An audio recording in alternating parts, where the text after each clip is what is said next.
Wir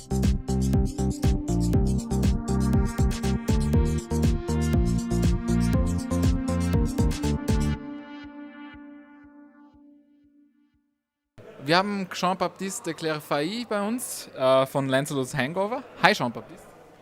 Hallo, guten Tag. You're working on Lancelot's Hangover, a point-and-click-adventure. How would you describe the game for someone who isn't familiar with the game? So the pitch is very simple. You play Lancelot, the sexiest knight of the Round Table, and you have a mission from God, a noble mission, a noble quest. You have to go find the Holy Grail, put some maximum booze in it, and make the biggest party the whole England has ever known. But the Grail is hidden in a very dangerous place where all men are gay and women have hair under their arms. And it is the Kingdom of France. So the game starts like this. And during your quest, you will meet incredible people. So actually, the first scene after the map of France, I don't spoil too much. It's you have to enter to Redemption Land, which is an amusement park for Christianity, and you will see sort of weird characters. And then, weird characters. For instance, you have played the game.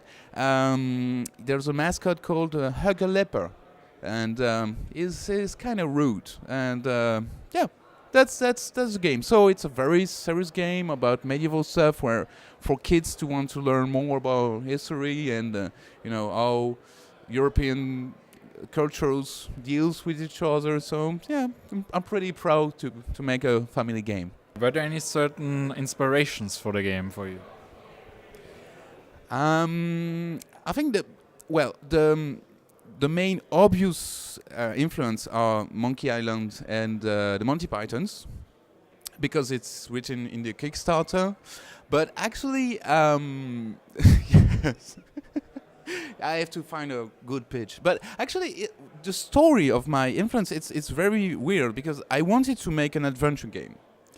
And I try to, and because I'm a bit lazy, I figure out that doing medieval stuff was easier. There is no perspective, there is no shadow, there is kind of naive style.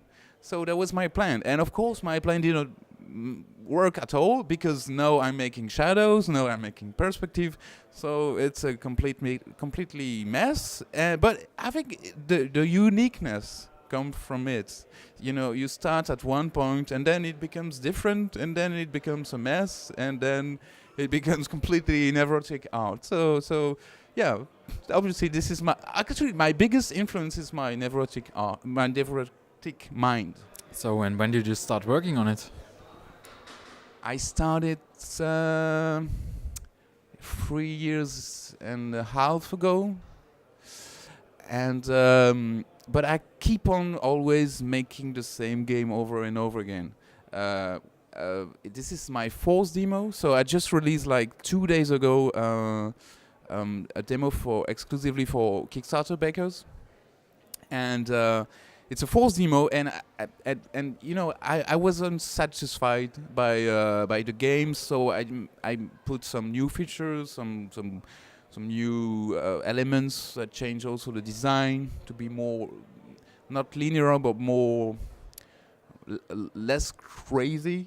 Because the problem with humor in point-and-click games is that if the logic is too radical and completely out of your mind, it's funny, but nobody can actually go further the first puzzle, which is and it's not funny to read or roll through. So you have to strike a balance between being really, really silly and idiot and also logical. So I don't say I deal well with it, but at least I'm trying, and this is what the most important thing, right? This is what my mom said. So yeah, but my mom is a bit whatever. It's mostly a one-man show, which is probably the reason why it's still not finished yet. When can we expect the game to be released? In my mind, uh, it's 3 or 4 months. But in the real world, uh, it would be you have to double it. But I think um, the good news is that I'm at least happy with the results, or maybe I'm tired to try better. To be honest, no, but I'm good with. I think it's at one point you can always make things better and better. But for instance, there is Ron Gilbert, make a symbol with Park, and he wrote an amazing blog talking about his experience. So for new game designer, it's really a deep learning to take from his wisdom and his experience. And he often is finishing the game right now, and he said that okay, we have to stop making any progress. We don't change even a word of the game. We know fixing bugs. Otherwise, it could take 2 years and longer. So I have to have more self-discipline, and so I know what I want to make, and know it's just finishing and drawing the last rooms, and so yeah, I expect 3 or 4 months. And what I plan to do, it doesn't mean that I will do, but what I'd like to do is to finish the game, give it to the bakers, exclusively to the bakers, and then take a while for localization, dealing with marketing and press, blah blah blah. So, but for me now it's important to thank the bakers. And for instance, I don't think I will make another public demo. It will be bakers only demo. But yeah, I'm saying this is my state of mind right now. Maybe in 1 month I would change my mind. But I think that it's important for me to focus on the game and release it. What's next after Lancelot's Hangover is released? Are there any plans?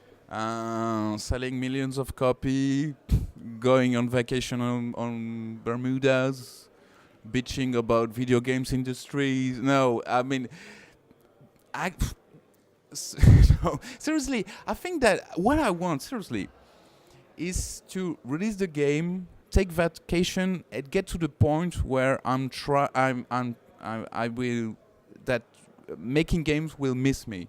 For the moment, I'm just finishing it. So for me, the game is like a random mass of pixel and starting jokes. And for instance, I was talking to Isaac and Natalia, who made Franbo, amazing game, by the way. And for instance, Lancelot, it's in pink underwear all the time. And actually, people told me, hey, it's funny, he's in his underwear. And actually, I didn't see him in underwear. It's like you have a crazy neighbor, and the first day he's in his underwear, and, it looks natural. But after 1 year, after 3 years, it's just normal. And you know what I mean? Yeah. And if the neighbor gets proper clothing, you're like, hey, man, what's up? Something different? Did you change your haircut? Something, and the problem with the game. So I'm so deep into it. So for me, it's normal. So even when I'm designing gags or jokes, I'm like, no. For instance, Hugger Leper is a mascot, and he's an extremely rude person with children, and but for me, he's like a real people, and I can not imagine him like a fictional character. Or for instance, Hipster Jesus, which is a central part of the game. For me, it's like the real Jesus. Like, when I don't go to church really often, but for instance, when I see stuff about the regular Jesus, it feels weird for me. It's really? No, but he should be a hipster. You know what I mean? So I need to release the game and have holidays. For instance, I think so. Yeah. Is there anything else you want to tell our readers? Okay, it seems cheesy, but I really want to take the bakers. Really, no, and seriously, it's cheesy because thanks to Kickstarter, I have the dream job.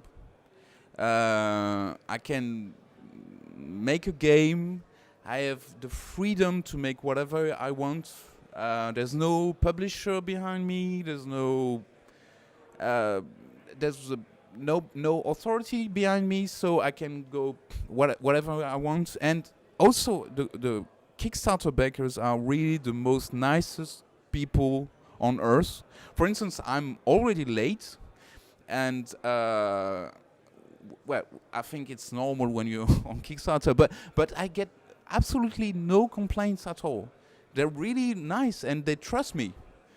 Probably they shouldn't, but they trust me. And no, and seriously, it's really, it gives you confidence, and it gives you, it's like, okay, Jean-Baptiste, go ahead, make your weird stuff. We don't understand you, but in some way we like you, and it's really, it gives you a lots of energy. So really, danke schön.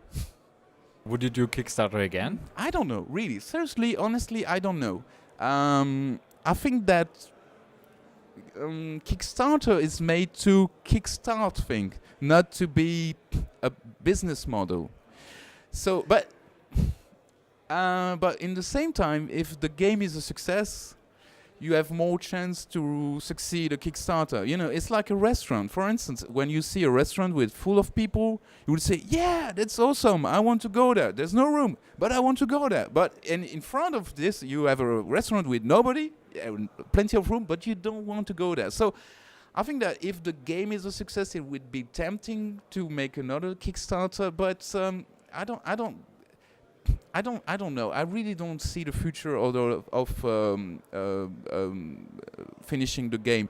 But in other hand, Kickstarter is also Kickstarter is very nice because it's actually, it's not about money. Is important for sure, because money, you know, we live in a capitalist world full of you know, and money is you know, money is important because I have to pay the rent and blah, blah, blah, and all the bullshit. But I think that really the most important thing is also confidence, and you know that people care about your project. So the mindset is very different, because when I was working with the game before the Kickstarter, I didn't knew maybe nobody will care. So no, at least I have the backers who care. Maybe the world, maybe I will have zero sales, because I hope not. But really, so the Kickstarter could be interesting, but I really don't know. So that's about it. Thanks for the interview. Dankeschön, auf Wiedersehen, een coole woord, and this is all, yeah, well, this is all German I know.